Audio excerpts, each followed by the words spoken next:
नमस्कार दोस्तों, मैं हूं आपका दोस्त बीरू चौहान। दोस्तों, उत्तर प्रदेश के त्रिस्तरीय पंचायत चुनाव के लिए मतदाता सूची पुनरीक्षण यानी सरल शब्दों में कहा जाए तो मतदाता सूची में नामों की बढ़ोतरी व विलोपन यानी घटोत्तरी का कार्य इसी 1 अक्टूबर से शुरू हो गया है।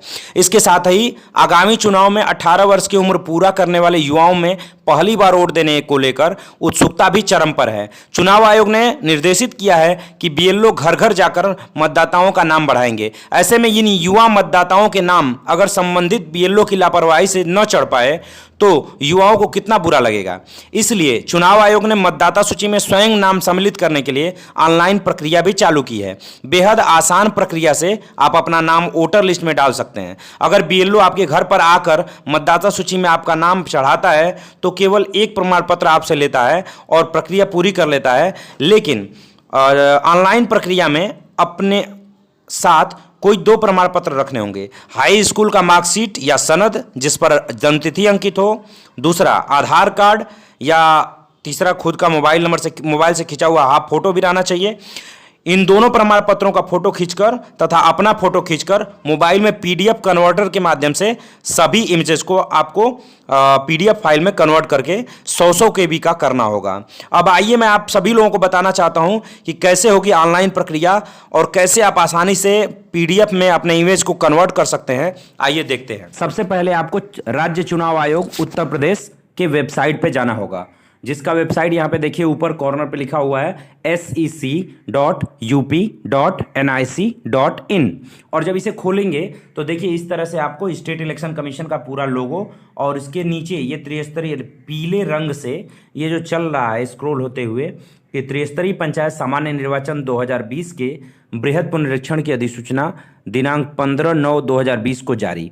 तो अब इसे ना देखते हुए आप यहाँ देखिए राइट साइड कॉर्नर में देखिए पंचायत इलेक्शन 2020-21 लिखा हुआ है, उसके नीचे लिखा हुआ है वोटर सर्विस। तो वोटर सर्विस को आप यहाँ से क्लिक करेंगे तो यहाँ पे अलग अलग कलर बैकग्राउंड में रेड कलर में है अप्लाई फॉर न्यू एडिशन, फिर सेकेंड है ट्रैक एप्लीकेशन स्टेटस, थर्ड है सर्च पंचायत वोटर, फोर्थ है डाउनलोड इलेक्टरल रोल। तो आपको सबसे पहला वाला जो अप्लाई फॉर नेम एडिशन है इसको क्लिक करना होगा, क्लिक टू रजिस्टर। और जब क्लिक करेंगे तो ये खुल जाएगा आपका वेबसाइट ऑनलाइन फॉर्म भरने के लिए। यहाँ लिखा हुआ है कि ऑनलाइन फॉर्म आवेदन पत्र। तो इसके बाद आप यहाँ देखिए लिखा हुआ महत्वपूर्ण निर्देश, कृपया आवेदन से पूर्व यह पुष्टि कर लें कि पंचायत के निर्वाचक नामावली में नाम है या नहीं है। मतदाता सूची में नाम खोजने हेतु दिए गए लिंक पर पंचायत मतदाता खोजें यानी सर्च करें उसे। तो ये आप खोज लीजिएगा, अगर आपका नाम उसमें है तो आप दोबारा अप्लाई मत करिएगा, अगर नहीं है तो यहाँ से आप इसको स्क्रॉल करते हुए नीचे जाएंगे। देखिए यहाँ पर प्रपत्र 2 लिखा हुआ है।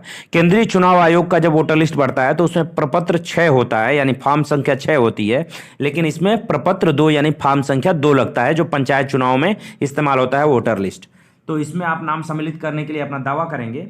तो यहाँ पे देखिए सबसे पहले चूंकि जो निर्वाचक रजिस्ट्री कर अधिकारी हैं उनको आप निवेदन भेजते हैं यहाँ के माध्यम से। तो जनपद यहाँ चुनेंगे, जनपद आप स्क्रॉल करते हुए अपना, जैसे हमारा जनपद है गाजीपुर, फिर गाजीपुर जनपद के बाद यहाँ देखिए तहसील कासिमाबाद, फिर विकास खंड भी हमारा कासिमाबाद पड़ता है।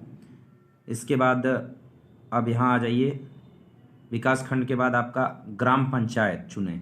ग्राम पंचायत में सनहुआ है मेरा ग्राम पंचायत। प्रादेशिक निर्वाचन क्षेत्र संख्या वार्ड अगर चुना जाए। अब नए वोटर लिस्ट में बढ़ोतरी के दौरान या फॉर्म भरने के दौरान प्रादेशिक निर्वाचन क्षेत्र संख्या आता है, तो इसमें बहुत सारे लोग कंफ्यूज हो जाते हैं ये प्रादेशिक निर्वाचन क्षेत्र संख्या क्या है। और तो और एक भाग संख्या आता है, तो भाग संख्या भी कंफ्यूजन में रहता है, क्योंकि केंद्रीय चुनाव आयोग में जब भाग संख्या की बात आती है तो वो होता है बूथ संख्या। तो इस तरह से यहाँ पे कंफ्यूजन पैदा होता है। तो आप प्रादेशिक निर्वाचन क्षेत्र संख्या यानी उसे वार्ड संख्या मानेंगे, और वार्ड संख्या मानने के बाद यहाँ पे आप जाएंगे। इसमें इस ग्राम सभा में 15 वार्ड हैं, पहले से ही आपको ऑप्शन दिया हुआ है। 15वें वार्ड में जा करके मतदान स्थल चुनेंगे तो ये 15 वार्ड में कन्या प्राथमिक पाठशाला सनहुआ उत्तर छोर आएगा। और इसके बाद मकान संख्या, अब इसमें हम मकान संख्या भर लेंगे। इसके बाद यहाँ इसको छोड़ देंगे क्योंकि हिंदी में भी मकान संख्या लिखने के लिए बोला। अब यहाँ आवेदक का नाम लिखेंगे, इसके बीच में क्लिक करेंगे और फिर आवेदक का नाम हम यहाँ से जो भी होगा इसको हम भरेंगे और फिर ओके कर लेंगे।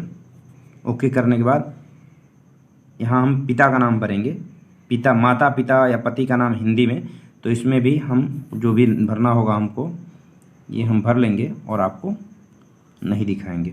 फिर इसके बाद महिला हैं पुरुष हैं, तो मैं जो फॉर्म भर रहा हूँ वो महिला हैं, इसको दिखा सकता हूँ। आयु में जन्म 1 जनवरी 2020 को अगर उम्र आपकी जो भी हुई हो उसको वहाँ डालेंगे आप। डालने के बाद अब मैं इससे नहीं दिखा रहा हूँ। फिर यहाँ मोबाइल नंबर आप डालेंगे, मोबाइल नंबर जो भी डालना है यहाँ आप डालेंगे, इसे मैं नहीं दिखा रहा हूँ। फिर आधार नंबर, आधार नंबर में इसमें क्लिक करने के बाद अपना आधार नंबर डालेंगे, इसे भी मैं छिपा दे रहा हूँ। फिर ईमेल आईडी, आप मोबाइल से चूंकि ऑनलाइन फॉर्म भर ले रहे हैं अगर अपना, तो आपके पास ईमेल आईडी पहले से ही होगा और ईमेल आईडी आप डालेंगे इसमें ईमेल आईडी क्लिक करके और ईमेल आईडी डालेंगे। इसके बाद मैं भी इसको भी छिपा दे रहा हूँ। इसके बाद सत्यापनकर्ता निर्वाचक का विवरण। सत्यापनकर्ता का मतलब होता है कि वो व्यक्ति जो आपको प्रमाणित करे कि आप उसी गांव से हैं, उसी घर से हैं, तो उस व्यक्ति का उस वोटर लिस्ट में जो पहले से क्रमांक होगा उस क्रमांक को यहाँ डालना होगा। तो मैं एक क्रमांक डालता हूँ, वोटर लिस्ट से निकाल करके मैंने रखा हुआ है, तो इस क्रमांक को मैं डाल दिया। अब इसको मैं छिपा दिया हूँ। फिर सत्यापनकर्ता का नाम, जो उस क्रमांक पे सत्यापनकर्ता का नाम है वही नाम यहाँ पे डालना होगा आपको। तो यहाँ पे क्लिक करके मैंने डाल दिया है। अब मैं इसे छिपा रहा हूँ, इसे आपको दिखा नहीं रहा हूँ।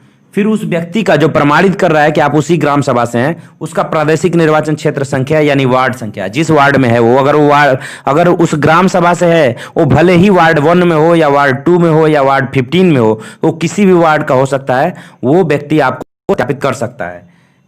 वही जिम्मेदार होगा कि आप उस ग्राम सभा के हैं। अगर वो जानता था तभी आपको उस वोटर लिस्ट में नाम डलवाया है। अगर आप बाहरी व्यक्ति हैं और वो डलवाता है तो वो कानूनी रूप से परेशान हो सकता है अगर फर्जी तरीके से उसने वोटर लिस्ट में नाम डलवाया होगा।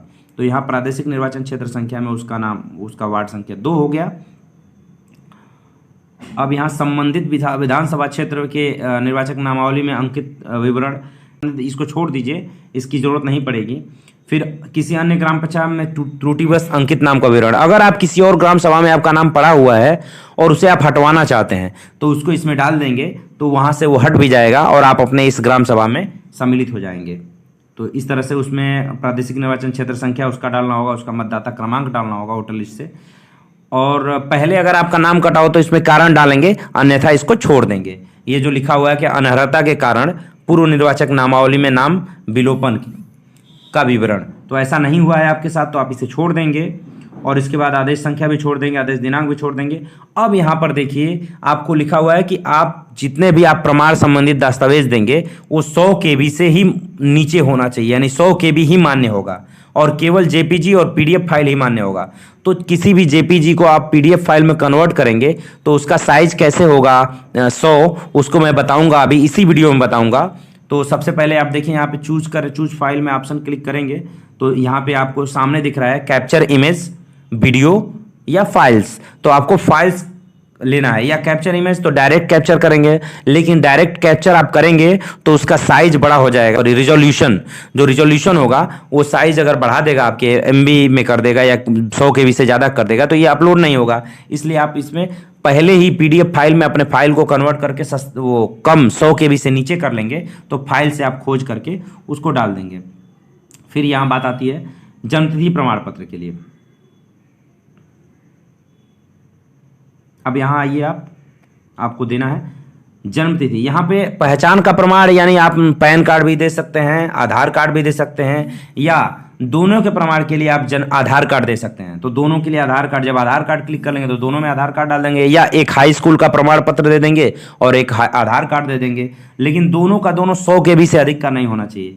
निवास प्रमाण पत्र का भी आधार में ही हो जाएगा आपका, और 100 KB से अधिक का नहीं होना चाहिए। तीनों फाइल में जब डालेंगे तो यहाँ कैप्चा का ऑप्शन है, कैप्चा में आप जाएंगे तो आई में पहले स्मॉल लेटर का डाल दिया, फिर इसके बाद कैप्चा में B कैपिटल लेटर में था, तो देखिए यहाँ पे B मैंने डाल दिया, फिर 302 ओके कर दिया।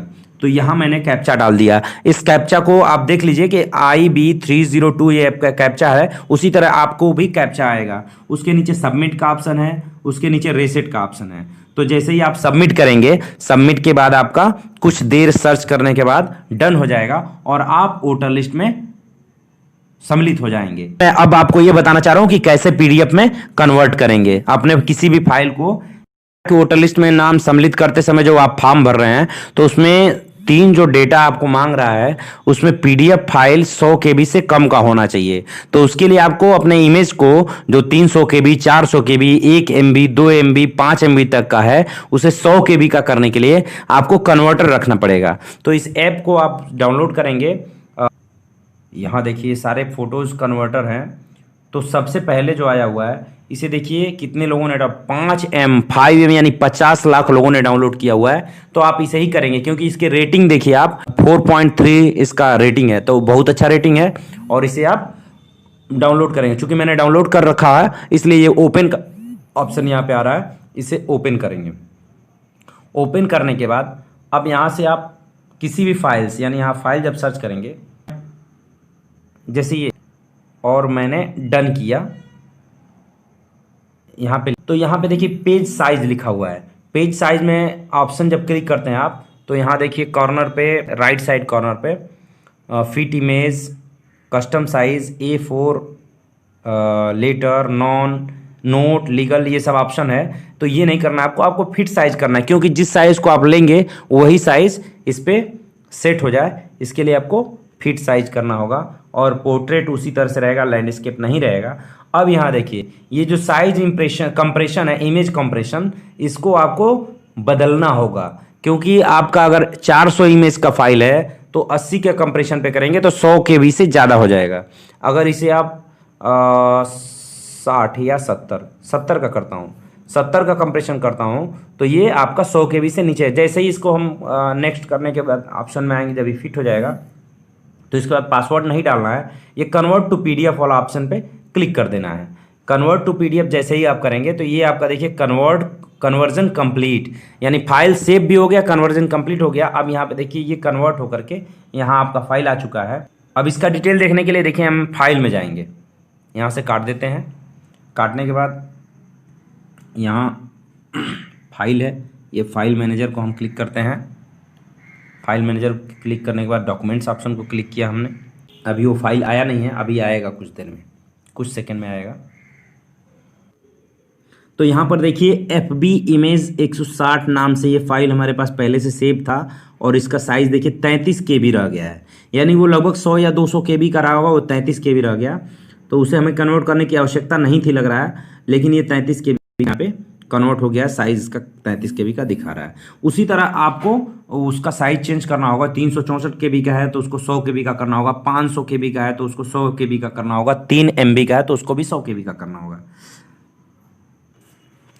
इसके बाद आप इस इमेज को अपने जानकारी के हिसाब से एक अलग फाइल में या अलग जगह पे रख लेंगे, या वहां भी जा करके आप उसको इसमें ले सकते हैं और सबमिट कर देंगे। इसके साथ ही आपका वोटर लिस्ट में नाम 100% सम्मिलित हो जाएगा। अगर हमारा वीडियो पसंद आया तो लाइक करें, शेयर करें, और ऐसे ही ढेर सारे वीडियोस के लिए, अच्छी अच्छी जानकारियों के लिए हमारे चैनल को सब्सक्राइब करना ना भूलें।